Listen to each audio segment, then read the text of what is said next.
जय हिंद दोस्तों। आज हम बात करेंगे कुछ इम्पोर्टेंट स्टैटिक जीके और जीएस के क्वेश्चन के ऊपर, और ये सभी प्रश्न आपके सभी स्तर के एग्जामों के लिए बहुत महत्वपूर्ण हैं। तो चलिए दोस्तों, देखते हैं अपने सारे प्रश्न। पहला प्रश्न देखिए, भारत के किस राज्य में समान नागरिक संहिता लागू है? तो दोस्तों, पहले प्रश्न का right answer option number D, Goa में। समान नागरिक संहिता को दोस्तों इंग्लिश में बोलते हैं यूनिफॉर्म सिविल कोड। अगर इसको पूछे कि भारत के किस संविधान में इसका प्रावधान वर्णित है, तो दोस्तों अनुच्छेद 44 में इसका प्रावधान दिया गया है। अगर यहाँ पे प्रश्न पूछा जाए दोस्तों, गोवा की राजधानी क्या है, तो याद रखेंगे गोवा की राजधानी पणजी है। अगर आपसे प्रश्न पूछा जाए वर्तमान में गोवा के मुख्यमंत्री कौन है, तो वो कौन है दोस्तों? लक्ष्मीकांत पार्सेकर जी। ठीक है, क्या नाम है? लक्ष्मीकांत पार्सेकर। ठीक है, तो ये नाम आपकी जुबान पे रट जाना चाहिए। चलिए यहाँ पे कुछ अन्य बातों के ऊपर बात करते हैं। जैसे गोवा का अगर स्थापना दिवस पूछा जाए दोस्तों, तो आप 30 मई याद रखेंगे। ठीक है, क्यों?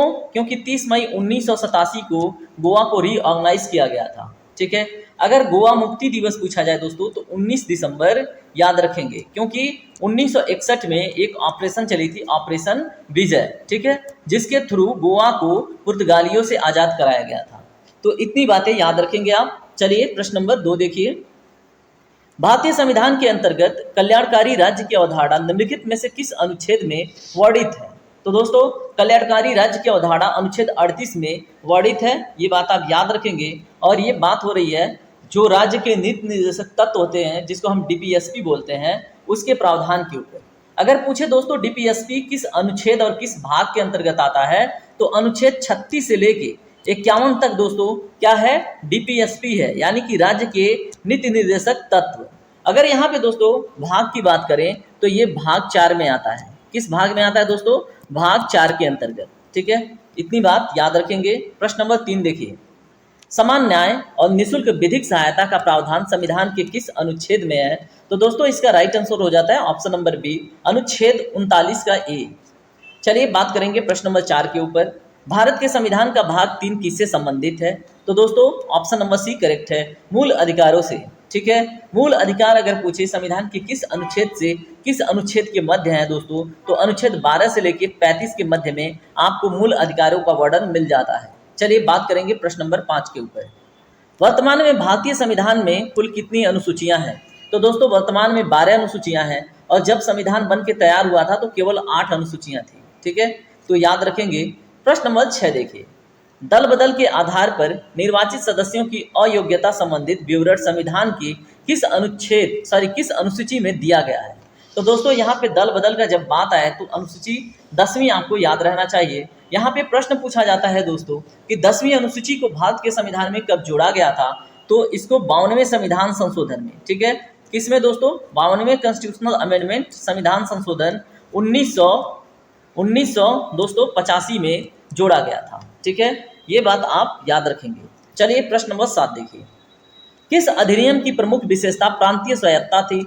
तो दोस्तों ऑप्शन नंबर ए करेक्ट है, 1935। तो बात करेंगे प्रश्न नंबर 8 के ऊपर, इसको पढ़िए, भारत में सचिव का पद जिसको वायसराय बोलते थे, किसके द्वारा निर्मित किया गया था? तो दोस्तों इसमें ऑप्शन नंबर बी करेक्ट है, भारत सरकार अधिनियम 1858। इसको भारत सरकार की जगह पे भारत परिषद अधिनियम 1858 लिखा रहे, तो आप कंफ्यूज मत होइएगा। ठीक है, चलिए अगर यहाँ पे प्रश्न बने कि भारत के प्रथम सचिव कौन थे या फिर वायसराय कौन थे, तो दोस्तों लॉर्ड कैनिंग। क्या नाम था? Lord Canning. ठीक है, अगर आपसे प्रश्न बने कि भारत के अंतिम गवर्नर जनरल कौन थे, तो लॉर्ड कैनिंग। ये दोनों बात आप याद रखेंगे। चलिए प्रश्न नंबर 9 देखिए, किस अनुच्छेद के तहत अवशिष्ट शक्तियां केंद्र के पास हैं? तो दोस्तों अनुच्छेद 246, इसी के अंतर्गत दोस्तों जीएसटी पे कानून बनाने का अधिकार केंद्र के पास था। ठीक है, ये भी बात याद रखेंगे। प्रश्न नंबर 10 देखिए, केंद्र राज्य के प्रशासनिक संबंध भारतीय संविधान के किस अनुच्छेद में वर्णित हैं? तो दोस्तों इसमें ऑप्शन नंबर ए करेक्ट है, अनुच्छेद 256 से 263 के बीच में। चलिए प्रश्न नंबर 11 देखेंगे, किस राज्य को अत्यधिक कुपोषण के कारण भारत का इथियोपिया कहा जाता है? तो दोस्तों इसको 4 स्टार कीजिएगा, ऐसे प्रश्न पूछे जाते हैं। ठीक है, तो इसका राइट आंसर है option number B, Madhya Pradesh. चलिए प्रश्न नंबर 12 देखिए, कौन सा कार्यक्रम ग्रामीण भारत में गरीबी दूर करने हेतु था? तो दोस्तों दिए गए ऑप्शन में सभी के सभी करेक्ट हैं, यानी कि IRDP, TRYSEM, NREP सभी के सभी इसमें सही हैं।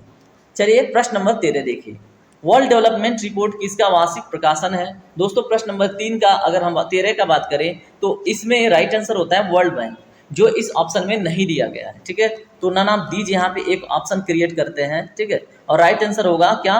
World bank. ठीक है, तो आप लोग करेक्ट करके चलिएगा। चलिए बात करेंगे प्रश्न नंबर 14 के ऊपर। मानव विकास सूचकांक किस अर्थशास्त्री की देन है? तो दोस्तों इसमें right answer option number D, महबूब उल हक। ठीक है, इन्होंने दिया था, और कब दिया था? 1990 में। ठीक है, क्या दिया था? मानव विकास सूचकांक।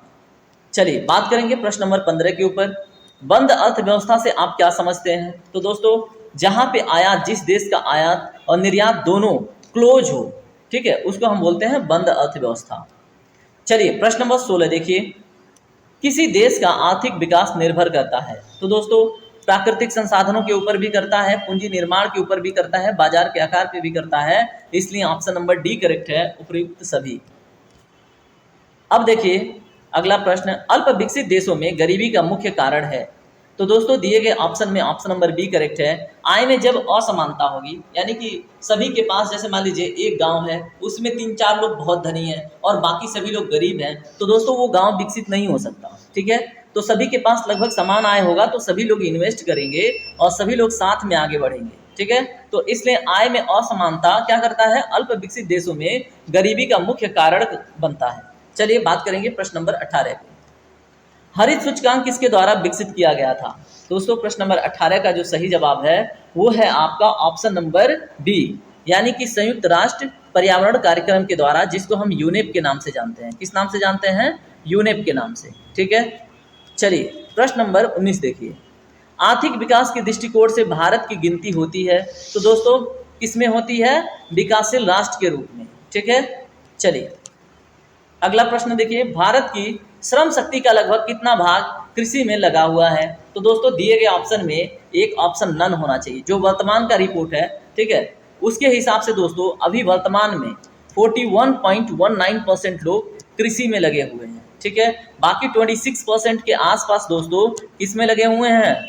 विनिर्माण क्षेत्र में। उसके बाद अगर बात करें 32.33% लोग लगे हुए हैं दोस्तों सेवा में। ठीक है, तो ये तीनों बातें आप याद रख के चलेंगे। प्रश्न नंबर 21 देखिए। भारत एवं चीन के बीच सीमा निर्धारित करने वाली मैक-मोहन रेखा निम्नलिखित में से किस प्रदेश के उत्तरी सीमा पर खींची गई है? तो दोस्तों अरुणाचल प्रदेश के उत्तरी सीमा पर खींची गई है मैक-मोहन रेखा। किसके किसके बीच? भारत और चीन के बीच। चलिए बात करेंगे प्रश्न नंबर 22 के ऊपर। भारत का कौन सा भू आकृतिक विभाग प्राचीनतम है? तो दोस्तों इसमें अगर बात करें प्रायद्वीपीय पठार का, तो ये ऐसा भू आकृति है जो सबसे प्राचीन है भारत में। प्रश्न नंबर 23 देखिए। भारत का पूर्वी समुद्री तट किस नाम से जाना जाता है? तो दोस्तों दिए गए ऑप्शन में ऑप्शन नंबर बी करेक्ट है, कोरोमंडल तट के नाम से। ठीक है, यहाँ पे समझिएगा।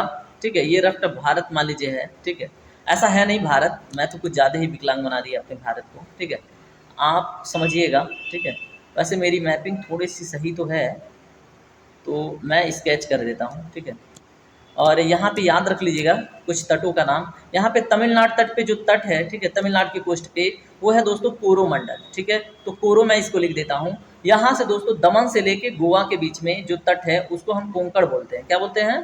कोंकण बोलते हैं। ठीक है, उसके बाद अगर गुजरात के यहाँ से लेके ये पूरा तट देखें दमन तक, तो इसको काठियावाड़ बोलते हैं। क्या बोलते हैं दोस्तों?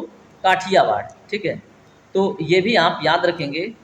उसके बाद अगर हम यहाँ से लेके केरल तक देखें तो दोस्तों इसको मालाबार बोलते हैं। ठीक है, इस तट को, ये भी बात आप याद रखेंगे। उसके बाद अगर हम यहाँ पे थोड़ा सा तमिलनाडु और आंध्र प्रदेश का हिस्सा लेते हैं तो इसको उत्तरी सरकार बोलते हैं। क्या बोलते हैं? उत्तरी सरकार। ठीक है, उसके बाद हम केवल उड़ीसा का ले लेते हैं तो इसको उत्कल बोल देते हैं। क्या बोलते हैं दोस्तों? उत्कल। ठीक है, तो इतनी बातें याद रखेंगे आप। चलिए अब हम देखेंगे अगला प्रश्न। प्रश्न नंबर 24 देखिए क्या है, पेन का कलर चेंज करते हैं। कोंकण तट कहाँ से कहाँ तक विस्तृत है? अब ये जवाब आप देंगे कमेंट सेक्शन में। चलिए प्रश्न नंबर 25 देखिए। भारतीय क्षेत्र में स्थित जो दो ज्वालामुखी द्वीप है। ठीक है, तो दोस्तों प्रश्न नंबर 25 का जो राइट आंसर है वो क्या है आपका? ऑप्शन नंबर सी, बैरन और नारकोंडम। ठीक है, प्रश्न नंबर 26 देखिए। निम्नलिखित में से कौन सा द्वीप भारत और श्रीलंका के मध्य स्थित है? तो दोस्तों रामेश्वरम जो द्वीप है ये कहाँ पे है? भारत और श्रीलंका के मध्य। प्रश्न नंबर 27 देखिए। उमियाम झील किस राज्य में स्थित है? तो दोस्तों मिजोरम में स्थित है। तो याद रखेंगे। प्रश्न नंबर 28 देखिए, विश्व प्रसिद्ध खारे जल की झील सांभर किस राज्य में स्थित है? तो दोस्तों राजस्थान में। ठीक है, याद रखिएगा। प्रश्न नंबर 29 देखिए, कोलेरू झील किस राज्य में स्थित है? तो दोस्तों आंध्र प्रदेश में। ठीक है, ये भी बात याद रखिएगा, महत्वपूर्ण है। प्रश्न नंबर 30 देखिए, भारत में वर्षा का औसत है? तो दोस्तों देखिए इसमें ऑप्शन नंबर बी करेक्ट होगा, 118 सेंटीमीटर के आसपास। देखिए फ़ोन का चार्ज ना, बैटरी डिस्चार्ज हो चुकी है। ठीक है, तो यहीं पे यह सेशन कंप्लीट होगा। अब इसका ना सेकेंड पार्ट में हम सभी 100 क्वेश्चन देखेंगे। तो यहीं तक आज का सेशन। अब मिलते हैं हम अगले सेशन में।